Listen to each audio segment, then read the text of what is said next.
culturelle, vice-présidente aux relations publiques de l'Orchestre Toastmasters Colombie-Cotonou.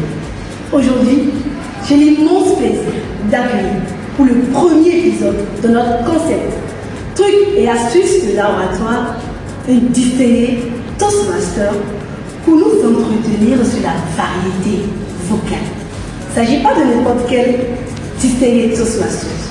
Il s'agit du distingué Toastmaster Georges Amou. Cher Bethel, qu'est-ce que c'est que la variété vocale en oratoire? Pour illustrer, je pourrais vous dire bonjour, mais je pourrais faire aussi bonjour, bonjour. Vous voyez qu'à chaque fois, ma manière de vous saluer a été différente. En réalité, tout simplement, j'ai varié dans les intonations. Et ces intonations reflètent forcément quelque chose, de la bonne humeur, de la mauvaise humeur, de la joie, de la peine. Tout ça ressort dans la voix. On dit que même quand on sourit, on entend dans la voix. Alors, la variété vocale, justement, consiste à faire en sorte que votre voix puisse changer au fur et à mesure que vous êtes en train de discourir, de converser avec quelqu'un. Et c'est quelque chose que nous faisons de façon naturelle au quotidien. Seulement dès qu'on nous demande de nous présenter devant un public pour prendre la parole, il arrive que nous soyons un peu paralysés et que nous perdions cet atout-là. En vérité, il est là, il est naturel et il suffit de l'utiliser. Merci beaucoup, Bethel. Dites-nous, quels sont les objectifs de la variété vocale en réalité? Je suis sûr que vous avez déjà eu sur votre parcours scolaire le type de professeur qui vient en classe et qui donne son cours pendant 2 heures d'une voix monocorde. Le résultat en général, c'est que tout le monde s'endort. On perd de l'intérêt pour ce qu'il dit.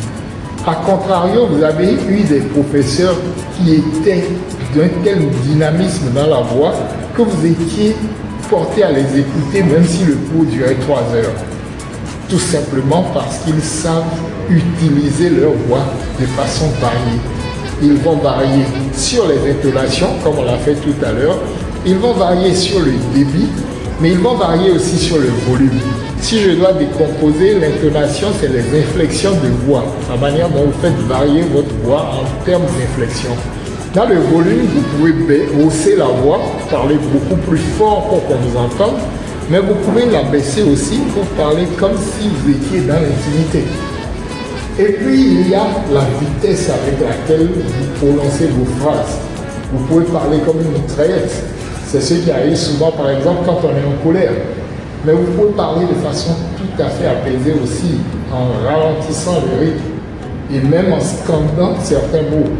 Si je vous dis, par exemple, je ne veux pas que tu fasses ce que je t'ai interdit. Vous voyez que là, j'ai scandé de façon à détacher chaque mot, chaque syllabe. Tout cela participe à la variété vocale. Et c'est une manière de donner des couleurs à ce qu'on est en train de dire. C'est une manière de donner de l'animation, mais aussi de restituer les sentiments les plus profonds qu'on ressent pendant qu'on est en train de converser avec quelqu'un. Waouh!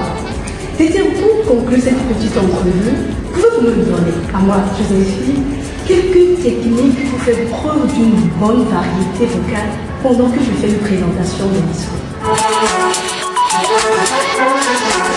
Première chose que je vous conseillerais, c'est de rester naturel. Je vous l'ai dit tout à l'heure, c'est parce qu'on arrive devant un public et qu'on est un peu paralysé qu'on perd son naturel. Sinon, quand vous êtes avec vos amis, quand vous êtes en famille, tout naturellement vous usez de la variété vocale. Tout ce que vous dites porte des couleurs, reflète vos états d'âme, vos sentiments.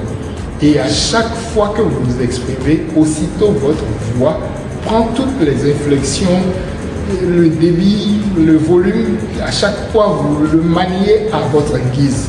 Il faut rester naturel. Vous restez naturel, vous retrouverez les bonnes inflexions, le bon volume, ce qui est approprié à ce que vous êtes en train de dire. Et par ailleurs, vous pouvez travailler de façon spécifique chaque chose en fonction du texte, par exemple, que vous voulez dire. C'est pour ça que les conteurs, par exemple, utilisent énormément leur voix pour vous tenir en haleine, pour même vous faire frissonner des fois. Tout cela participe de l'entraînement qu'ils ont à faire le métier qui est le leur. Vous pouvez faire exactement la même chose, vous entraîner sur le débit, vous entraîner sur le volume, vous entraîner sur les inflexions, sur les intonations. Tout cela participe du travail que doit faire un orateur. N'oubliez pas les pauses également, parce qu'elles pèsent lourd dans l'art oratoire. La pause peut vous faire espérer ce que la personne va dire à la suite. Et à ce moment-là, vous avez également créé quelque chose qui touche le public et qui le garde à l'haleine, qui le garde à votre contact. La variété vocale, c'est la meilleure manière de susciter l'écoute des autres et de les garder avec vous. La variété vocale, c'est la meilleure manière de susciter l'écoute des autres et de les garder avec vous. Mesdames et messieurs, c'est sur ces mots que nous vous disons à la prochaine pour le prochain épisode de Trucs et astuces de l'art oratoire.